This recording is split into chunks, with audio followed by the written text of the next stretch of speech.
I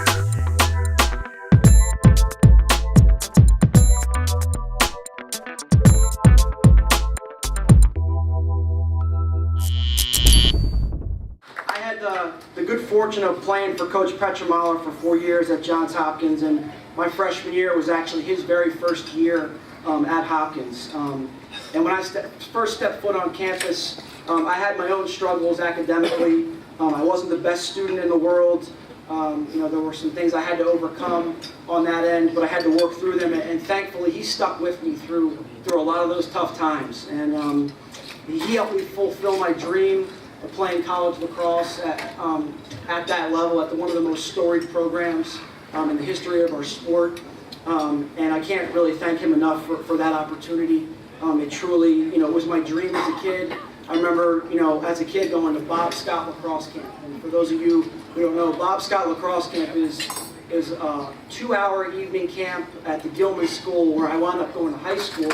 And it is the most basic and fundamental camp that you can go to. And I went to it, I think, about 6 or 7 years in a row, starting when I was in, I think, 2nd or 3rd grade and up. And and from that day, I was put in front of some of the all-time Hopkins greats.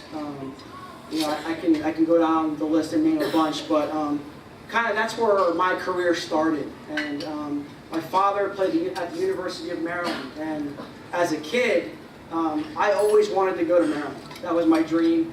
Unfortunately, as a lot of you will learn, the recruiting process takes its twists and turns, and there are some times when you have a dream school that you want to go to and it doesn't work out.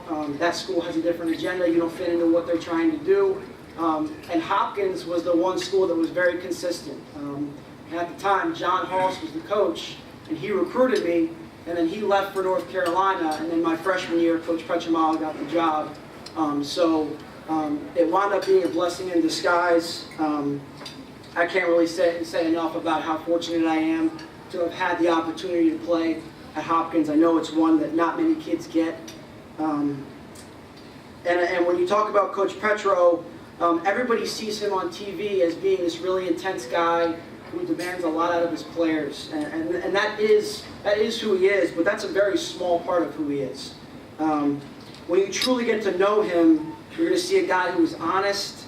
All right, he loves his family, and most importantly, he loves his players.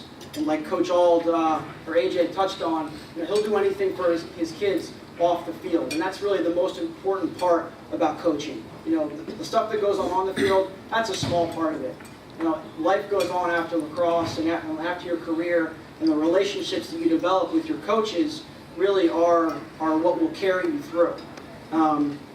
I'd like to introduce you to not only one of the greatest defensemen ever to play lacrosse, one of the greatest coaches in the history of the game, and most importantly, one of the best people I've had the honor of knowing and continue to call my friend, Dave Pietramala.